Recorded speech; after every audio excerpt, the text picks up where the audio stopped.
Hello friends, welcome back to Win Academy. I am Sangram Patil from खासदार यसडी पाटील विद्या मंदिर junior college Islampur. Last लेक्चरमध्ये आपण electrochemistry हा chapter जो स्टार्ट केलेला होता त्याच्यामध्ये सेल पोटेन्शियल म्हणजे नेमकं काय असतं, स्टँडर्ड सेल पोटेन्शियल काय, इलेक्ट्रोड पोटेन्शियल काय, नर्ड्स इक्वेशन आणि त्याच्याशी रिलेटेड असलेले जे न्यूमेरिकल्स असतील त्याच्याबद्दलचं डिस्कशन केलेलं होतं. आजच्या लेक्चरमध्ये आपण गिब्स एनर्जी आणि सेल पोटेन्शियल या दोघांच्यातलं रिलेशन काय असू शकतं किंवा इक्विलिब्रियम कॉन्स्टंट आणि हे जे सेल पोटेन्शियल आहे याच्यातलं रिलेशन काय असतं याच्याबद्दलचं डिस्कशन आपण करणार आहोत की जेणेकरून न्यूमेरिकलचा जो पार्ट असेल तो सॉल्व्ह करण्यासाठी आपल्याला या लेक्चरमध्ये मदत होणार आहे. सो इथं स्क्रीनवरती तुम्ही पाहू शकता थर्मोडायनॅमिक्स ऑफ गॅल्व्हॅनिक सेल अशा प्रकारचं एक टायटल दिलेलं आहे की ज्याच्यामध्ये आपण Gibbs energy of cell reaction and cell potential याच्याबद्दलचा विचार करणार आहोत. आपण लास्ट लेक्चरमध्ये गॅल्व्हॅनिक सेल म्हणजे नेमकं काय ते बघितलेलं होतं की ज्याच्यामध्ये आपण असं सांगितलेलं होतं की केमिकल रिॲक्शन पहिल्यांदा घडतील की जेणेकरून chemical energy get converted into electrical energy हे आपण पाठीमागं बघितलेलं होतं. तर त्यावेळी जे पोटेन्शियल क्रिएट झालं की त्याला आपण सेल पोटेन्शियल असं म्हणतो. तिथं ज्या सेल रिॲक्शन घडल्या त्या सेल रिॲक्शनमधून करंट पास सुरू झाला आणि म्हणून chemical energy get converted into electrical energy आणि त्यावेळी मग गिब्स एनर्जीचा तिथं रोल काय असेल याच्याबद्दलचं डिस्कशन आपण इथं आजच्या लेक्चरमध्ये करणार आहोत. सगळ्यात सुरुवातीला हे गिब्स एनर्जी म्हणजे नेमकं काय याच्याबद्दल थोडासा विचार करूया. खरं तर गिब्स एनर्जी ही जी कॉन्सेप्ट आहे ते थर्मोडायनॅमिक हा इलेक्ट्रोकेमिस्ट्रीच्या आधीचा जो चॅप्टर आहे त्याच्यामध्ये तुम्हाला ती एक्सप्लेन केलेली आहे. इथं थोडक्यात जर सांगायचं झालं तर Gibbs energy is the energy associated with a chemical reaction that can be used to do work. म्हणजे एखादी केमिकल रिॲक्शन घडल्यानंतर तिथं एखादं वर्क घडण्यासाठी जी एनर्जी आवश्यक असते त्या एनर्जीला गिब्स एनर्जी असं म्हटलं जातं आणि त्याच्यासाठीचा मॉलिक्युलर फॉर्म्युला दिला जातो त्यासाठीचा फॉर्म्युला दिला जातो delta G is equal to delta H minus T into delta S. Delta G हा चेंज इन गिब्स एनर्जी असेल, डेल्टा एच हा चेंज इन एन्थॅल्पी असेल, टी हे टेम्परेचर इन केल्व्हिन असेल आणि delta S change in entropy असेल. आता ही जी entropy term असेल किंवा एन्थॅल्पी टर्म असेल याच्याबद्दलचं सगळं डिस्कशन तुम्हाला थर्मोडायनॅमिक या चॅप्टरमध्ये बघायला मिळणार आहे. आता फक्त तुम्ही एवढं लक्षात ठेवायचं आहे की गिब्स एनर्जी हे अशा प्रकारची एनर्जी आहे, हे अशा प्रकारचं एक थर्मोडायनॅमिक पोटेन्शियल आहे की जेणेकरून आपण एखाद्या ठिकाणचं वर्क मॅक्झिमम वर्क कॅल्क्युलेट करू शकतो. म्हणजे वर्क कॅल्क्युलेट करण्यासाठी जी एनर्जी एखाद्या केमिकल रिॲक्शनमध्ये पार्टिसिपेट होते त्या एनर्जीला गिब्स एनर्जी असं म्हटलं जातं. सो आपण आजच्या लेक्चरमध्ये बघतोय Gibbs energy of cell reaction and cell potential. तर त्याच्यासाठी सुरुवातीला इथं आपण बघूया की इलेक्ट्रिकल वर्क म्हणजे नेमकं काय असतं. तर electrical work is the product of म्हणजे हा गुणाकार आहे कुणाचा, amount of charge passed multiplied by cell potential. म्हणजे एखाद्या सेलच्या बाबतीमध्ये किती इलेक्ट्रिकल वर्क घडलं हे जर कॅल्क्युलेट करायचं असेल तर त्यासाठीचा फॉर्म्युला आपण वापरतोय electrical work is equal to amount of charge passed multiplied by cell potential.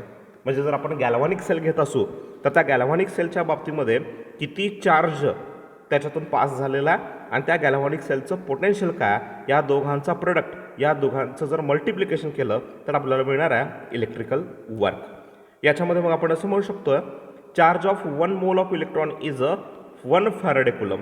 म्हणजे जर एक इलेक्ट्रॉन जर फ्लो होत असेल तर त्यावेळी 1 फॅरेडे कुलम इतका अमाऊंट ऑफ चार्ज तिथं पास झालेला असतो. आणि जर एखाद्या सेल रिॲक्शनच्या बाबतीमध्ये नंबर ऑफ इलेक्ट्रॉन जर n इतके पास झाले असतील तर त्यावेळी n मोल ऑफ इलेक्ट्रॉनसाठी आपण तिथं चार्ज सांगू शकता F हा फॅरेडे कुलोम्ब हा आपण जो चार्ज आहे तो एका इलेक्ट्रॉनसाठी सांगितला होता आणि नंबर ऑफ इलेक्ट्रॉन जर असतील n इतके असतील तर त्यासाठी आपण NF अशा प्रकारचा इथं चार्ज सांगू शकतो. देअरफॉर आपण इक्वेशन सांगू शकता की अमाऊंट ऑफ चार्ज पास्ड असेल, नंबर ऑफ इलेक्ट्रॉन n इतके असतील तर तो असणार आहे NF आणि सेल पोटेन्शियलसाठीचं आपण नोटेशन वापरतोय ई सेल म्हणूनचं. म्हणून इलेक्ट्रिकल वर्कसाठीचा आपल्याला इथं नवीन फॉर्म्युला मिळतोय की जो असणार आहे electrical work is equal to NF E cell. इथं तुम्ही बघू शकता इथं electrical work is equal to NF E cell. NF का तर अमाऊंट ऑफ चार्ज पास्ड एका इलेक्ट्रॉनसाठी किती अमाऊंट ऑफ चार्ज पास होतो, तर एफ इतका. तर एन नंबर ऑफ इलेक्ट्रॉनसाठी तो किती होणार आहे, एन एफ इतका होणार आहे. आणि सेल पोटेन्शियलसाठीचं आपण नोटेशन घेतोय ई सेल म्हणूनचं. आणि ह्या दोघांचा प्रोडक्ट म्हणजे काय असतं, इलेक्ट्रिकल वर्क. म्हणून आपल्याला जे फायनल इक्वेशन मिळतं आहे तर या पद्धतीनं electrical work is equal to N F into E cell. So याच्या पुढे जातो आपण गिब्स एनर्जीचं रिलेशन या सगळ्यांच्या बरोबर बघण्याचा प्रयत्न करतोय. इन 1878 1878 गिब्सनं concluded that electrical work done in galvanic cell is equal to the decrease in Gibbs energy. म्हणजे गिब्सनं 1878 हे कन्क्लुजन मांडलेलं होतं की ज्याच्यामध्ये तो असं म्हणतो की एखाद्या गॅल्व्हॅनिक सेलच्या बाबतीमध्ये जेवढं इलेक्ट्रिकल वर्क घडतं तेवढी तिथं गिब्स एनर्जी डिक्रीज झालेली असते. आणि डिक्रीज असल्यामुळं त्याच्यासाठीचं नोटेशन वापरतो आपण minus delta G. Delta G म्हणजे चेंज इन गिब्स एनर्जी आणि ही डिक्रीज होत असल्यामुळे मायनस हा साईन इथं वापरलेला. म्हणून आपण इथं म्हणू शकता की electrical work is equal to minus delta G. हे कोणी सांगितलेलं, गिब्सनं हे कन्क्लुजन मांडलेलं होतं की एखाद्या गॅल्व्हॅनिक सेलच्या बाबतीमध्ये जे इलेक्ट्रिकल वर्क घडतं ते तिथं असलेल्या गिब्स एनर्जीच्या डिक्रीज होण्या इतकं असतं. म्हणून electrical work is equal to minus delta G हे एक नवीन इक्वेशन आपण इथं घेतो. आणि आत्ता आपण सांगितलं electrical work is equal to amount of charge passed, त्यासाठी आपण घेतलं एन एफ. आणि तिथं असलेलं सेल पोटेन्शियल या दोघांचा प्रोडक्ट घेतला आणि आपण इथं म्हणतो की electrical work is equal to N F into E cell. आणि इथं आत्ता सांगितलं electrical work is equal to minus delta G. म्हणून हे इक्वेशन आणि हे इक्वेशन आपण जर एकत्र केलं तर आपण म्हणू शकता minus delta G is equal to N F E cell. आत्ताच आपण बघितलं electrical work is equal to N F multiplied by E cell. आणि आत्ताच सांगितलं आपण गिब्सच्या म्हणण्यानुसार इलेक्ट्रिकल वर्क हे चेंज इन गिब्स एनर्जीच्या डिक्रीज होण्या इतकं असतं. म्हणून electrical work is equal to minus delta G आणि electrical is equal to N F into E cell. आणि ह्या दोन्ही इक्वेशनचा वापर केला तर आपण म्हणू शकतो की minus delta G is equal to N F into E cell. Minus delta G हा डिक्रीज इन गिब्स एनर्जी असेल, एन हे नंबर ऑफ इलेक्ट्रॉन असतील, एफ हा फॅरेडेमध्ये कुलम जो charge amount of charge pass होणार आहे त्याच्यासाठी आपण घेतलेला, आणि ई सेल म्हणजे तिथं असलेल्या सेलचं पोटेन्शियल. आणि म्हणून आपण हे रिअरेंज केला, हा मायनस साईन जर तो इकडे जर नेला तर आपल्याला इक्वेशन मिळू शकतं delta G is equal to minus N F into E cell. जर हे सगळेजण स्टँडर्ड कंडिशनमध्ये असतील तर आपण म्हणू शकतो under standard state condition we can write delta G असेल त्यासाठी delta G naught N F minus N F आणि ई सेलच्या ऐवजी आपण स्टँडर्ड कंडिशन जर मेंटेन करत असू तर ई नॉट सेल. म्हणून आणखीन एक इक्वेशन आपण मांडू शकता under standard condition change in Gibbs energy delta G naught is equal to minus N number of electron F Faraday E naught cell म्हणजे स्टँडर्ड सेल पोटेन्शियल. हे आपण इक्वेशन नव्या इथं मांडू शकता की जे आपल्याला देतं रिलेशनशिप बिटवीन गिब्स एनर्जी आणि इथं असलेलं सेल पोटेन्शियल. स्टँडर्ड कंडिशनला delta G naught is equal to minus N F E naught cell अशा प्रकारचं इक्वेशन आपण इथं मांडू शकता. आता याच्या पुढे जातो आपण की इथं एक टर्म दिली आहे why E naught cell is intensive property.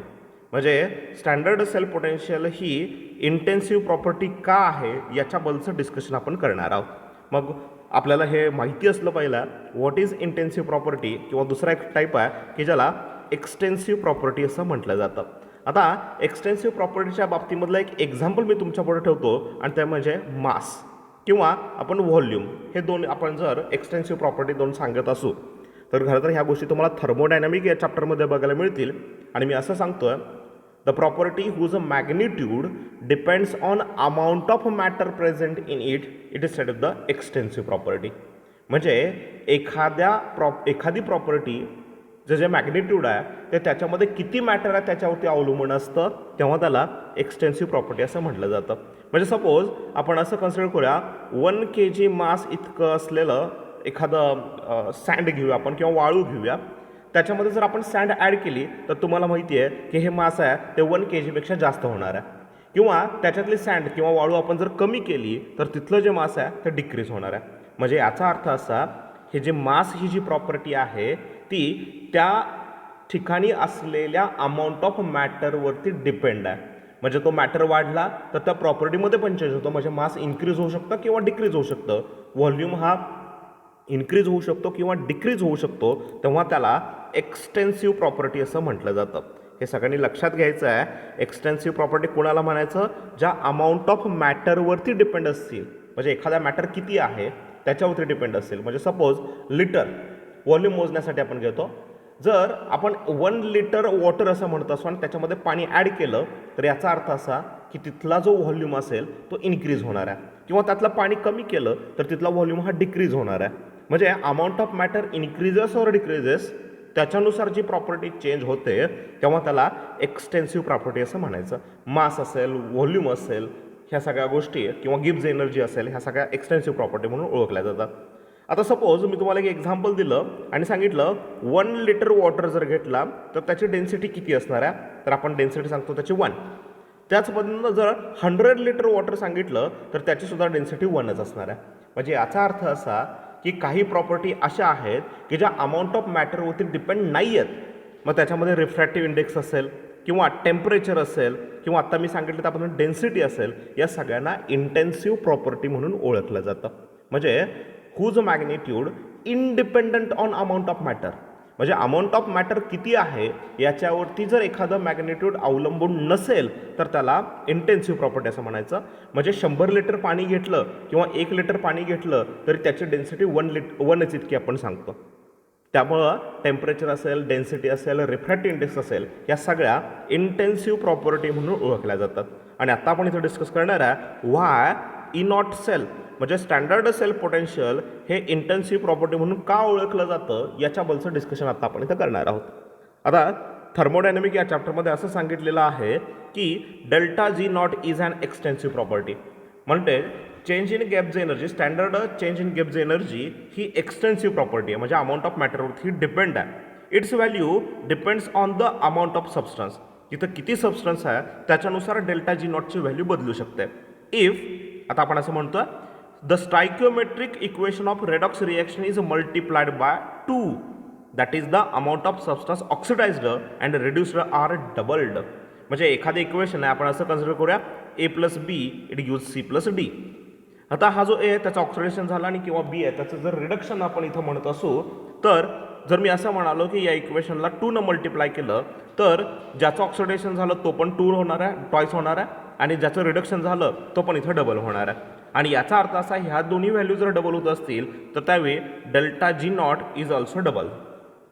The moles of electron transfer also doubles. म्हणजे इथं ऑक्सिडेशन होताना सुरुवातीला एकच इलेक्ट्रॉन वापरला असेल पण त्या इक्वेशनला 2 न मल्टिप्लाय केलं तर तिथं नंबर ऑफ इलेक्ट्रॉनसुद्धा ट्वाईस होणार आहेत, डबल होणार आहेत. म्हणजे याचा अर्थ असा की आपण असं म्हणतो एखाद्या रेडॉक्स रिएक्शनच्या बाबतीमध्ये जर त्याला आपण 2 न मल्टिप्लाय केलं तर तिथं जो सबस्टन्स ऑक्सिडाईज झालेला असेल किंवा रिड्यूस झालेला असेल तो सुद्धा डबल होईल आणि त्याच्यासोबत डेल्टा जी नॉटची व्हॅल्यूसुद्धा डबल होणार आहे. किंवा तिथं असलेले जे नंबर ऑफ मोल्स ऑफ इलेक्ट्रॉनचे ट्रान्सफर होणार आहेत ते सुद्धा काय होतील, डबल्स होणार आहेत. म्हणजे थोडक्यात जर सांगायचं झालं मी तर असं म्हणेन की सपोज हा एक हाफ सेल आहे, हा एक हाफ सेल आहे, इथं झिंक इलेक्ट्रोड आहे, इथं कॉपर इलेक्ट्रोड आहे, दोघं एकमेकांना एक्सटर्नल सर्किटनं जोडलेलं आहे आणि हे दोघं एकमेकांना सॉल्ट ब्रिजनं जोडलेलं आहे.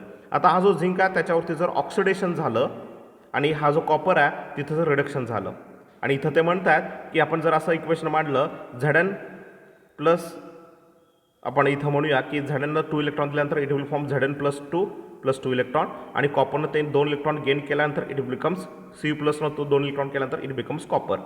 आता याला जर 2 न मल्टिप्लाय केलं तर नंबर ऑफ इलेक्ट्रॉन जे असतील ते 4 होणार आहेत, म्हणजे ट्वाईस होणार आहेत. म्हणजे याचा अर्थ असा मला सांगायचं आहे की इथं जे एखाद्या इक्वेशनला 2 न मल्टिप्लाय केलं तर तिथं ट्रान्सफर होणारे इलेक्ट्रॉन असतील ते सुद्धा डबल होणार आहेत. आणि त्यामुळं जो रेशो असणार आहे म्हणजे आपण आत्ता एक इक्वेशन बघितलेलं होतं आणि जे इक्वेशन आपण आत्ता सांगितलेलं होतं की delta G is equal to minus N F E cell या पद्धतीनं किंवा delta G naught is equal to minus N F E naught cell हे जे इक्वेशन आहे याच्या बाबतीमध्ये जर आपण थोडासा त्यांचा जर रेशो आपण बघायचा प्रयत्न केला म्हणजे आता मी सांगितलं इक्वेशन तुम्हाला delta G naught is equal to minus N F E naught cell आणि जर ई नॉट सेल जर कॅल्क्युलेट करायचं असेल तर मायनस एन एफ आहे तो इकडे केल्यानंतर डिवाइड होणार आहे आणि आपल्याला इक्वेशन मिळतं delta G naught divided by N F आणि हा मायनस आहे म्हणजे E naught cell is equal to minus delta G naught divided by N F. आता आपण असं म्हणालो की या इक्वेशनला जर ट्वाईसनं मल्टिप्लाय केलं तर डेल्टा जीची व्हॅल्यू आहे ती डबल होते आणि नंबर ऑफ इलेक्ट्रॉन जे असतील जे ट्रान्सफर होणारे असतील ते सुद्धा डबल होतात. म्हणून हे इक्वेशन जर आपण रिअरेंज केलं तर आपल्याला इथं मिळतं E naught cell is equal to minus 2 multiplied by delta G naught divide by 2 into N F. आपण इक्वेशन घेतलेलं होतं E naught cell is equal to minus delta G naught divide by N F आणि जर आपण त्या इक्वेशनला 2 multiply केलेलं असेल redox रिएक्शनला 2 multiply केलं असेल तर डेल्टा जी नॉट हा टॉईस होतो, नंबर ऑफ इलेक्ट्रॉनसुद्धा टॉईस होतात आणि 2 टू गेट कॅन्सल आणि परत एकदा शेवटी आपल्याला ई नॉट सेलची व्हॅल्यू तीच मिळते जी आहे minus delta G naught divided by N F. म्हणजे याचा अर्थ असा डेल्टा जी नॉटची व्हॅल्यू जेव्हा तुम्ही थ्राईस केली तर नंबर ऑफ इलेक्ट्रॉनसुद्धा थ्राईस होणार आहेत आणि त्यामुळं हे तीन एकमेकांना गेट कॅन्सल्ड आणि ई नॉट सेलची व्हॅल्यू कायम तेवढीच राहणार आहे जी असणार आहे minus delta G naught divided by N F. म्हणजे याचा अर्थ असा ई नॉट सेलची जी व्हॅल्यू आहे ती अमाऊंट ऑफ मॅटरवरती अवलंबून नाही आहे, किती इलेक्ट्रॉन असतील याच्यावरती ती अजिबात अवलंबून नाही आहे आणि जी प्रॉपर्टी अमाऊंट ऑफ मॅटरवरती इंडिपेंडेंट असेल त्याच्यावरती जर अवलंबून नसेल तर त्या प्रॉपर्टीला आपण इंटेन्सिव्ह प्रॉपर्टी असं म्हणू शकतो. म्हणून हे फार छान पद्धतीचं प्रूफ आपल्याला मिळतं की ज्याच्यामध्ये आपण बघणार आहोत बघितलं आता E naught cell is a intensive property. E naught cell ही इंटेन्सिव्ह प्रॉपर्टी का आहे तर डेल्टा जी नॉट ही एक्सटेन्सिव्ह प्रॉपर्टी आहे. एखाद्या इक्वेशनला जर रेडॉक्स रिएक्शनला जर आपण 2 मल्टिप्लाय केलं तर अमाऊंट ऑफ सबस्टन्स ऑक्सिडाइज किंवा रिड्यूस होणारा तो डबल होतो, डेल्टा जी नॉटची व्हॅल्यू डबल होते, अमाऊंट मोल्स ऑफ इलेक्ट्रॉन असतील ते सुद्धा डबल होतात आणि त्यामुळं जर ई नॉट सेलची व्हॅल्यू जर आपण डिटर्माइन करायला गेला तर फॉर्म्युलानुसार E naught cell is equal to minus delta G naught divide by N F आणि याला जर 2 जर आपण मल्टिप्लाय करत असू तर 2 टू गेट कॅन्सल आणि आपल्याला फायनल इक्वेशन पुन्हा एकदा तेच मिळतं की ज्याच्यामध्ये ई नॉट सेलची व्हॅल्यू बदलणार नाही आहे. म्हणजे अमाऊंट ऑफ मॅटर जरी बदलला तरीसुद्धा ई नॉट सेलची व्हॅल्यू बदलत नाही. That's why E naught cell is set with the intensive property. आपण पुढच्या पार्टकडे जातो की ज्याच्यामध्ये बघणार आहे relationship between standard cell potential and equilibrium constant. Standard cell potential आपण ई नॉट सेल या पद्धतीने सांगतो आणि एखाद्या रिएक्शनच्या इक्विलिब्रियम रिएक्शनचा जो कॉन्स्टंट असेल तो आपण के न आपण इथं सांगणार आहोत. मग इथं आपण स्क्रीनवरती बघू शकता आत्ताच आपण सांगितलं delta G naught is equal to minus N F E naught cell. हे इक्वेशन आपण घेऊया आणि पुढं इक्विलिब्रियम कॉन्स्टंट आणि हे cell potential E naught cell या दोघांचं रिलेशन काय मिळू शकतं याच्याबद्दलचं डिस्कशन करूया की जेणेकरून आपल्याला पुढचे न्यूमेरिकल सॉल्व्ह करता येतील. स्क्रीनवरती तुम्ही बघू शकता की आपण सुरुवातीला इथं दिलेलं आहे minus delta G naught is equal to minus F E naught cell. हे आत्ताच आपण बघितलं. द रिलेशनशिप बिटवीन स्टँडर्ड गिव्स energy changes of a chemical reaction and its equilibrium constant is given in the thermodynamics. Thermodynamic या चॅप्टरमध्ये तुम्हाला हे relation दिलेलं आहे आणि ते रिलेशन दिलं आहे delta G naught is equal to R T ln of K. इथं आर जो असेल तो रिडबर्ग कॉन्स्टंट असेल, टी जो असेल तो टेम्परेचर इन केल्व्हिन असेल आणि हा जो के आहे तो इक्विलिब्रियम कॉन्स्टंट आहे त्या रिएक्शनसाठीचा. आणि आत्ताच्या लेक्चरमध्ये आपण बघितलं delta G naught is equal to minus N F E naught cell किंवा minus delta G naught is equal to N F E naught cell. हे इक्वेशन आणि हे इक्वेशन या दोन्हीचा आपण जर विचार करत असू कंबायनिंग इक्वेशन 5.28 अँड 5.29 हे जर दोन इक्वेशन आपण कंबाईन केले तर आपल्याला इक्वेशन मिळू शकतं minus N F E naught cell is equal to minus R T ln of K. आता ई नॉट सेलची व्हॅल्यू आपल्याला डिटर्माइन करायची असेल तर मायनस एन एफ आहे तो जर या बाजूला नेला तर आपल्याला इक्वेशन मिळतं E naught cell is equal to मी इथं लिहितो E naught cell is equal to minus R T divided by N F ln of K. त्याच्यानंतर आपण पुढे जातो की ज्याच्या बाबतीमध्ये आपण सांगू शकता की ई नॉट सेल जर आपल्याला फक्त डिटर्माइन करायचा होता इथं आपण हा जो मायनस साईन आहे हा मायनस साईन आहे तो जर कॅन्सल केला तर ई नॉट सेल हे एन एफ आय इकडे केलं तर डिवाइड होईल आणि मिळणार आहे E naught cell is equal to R T divide by N F ln of K.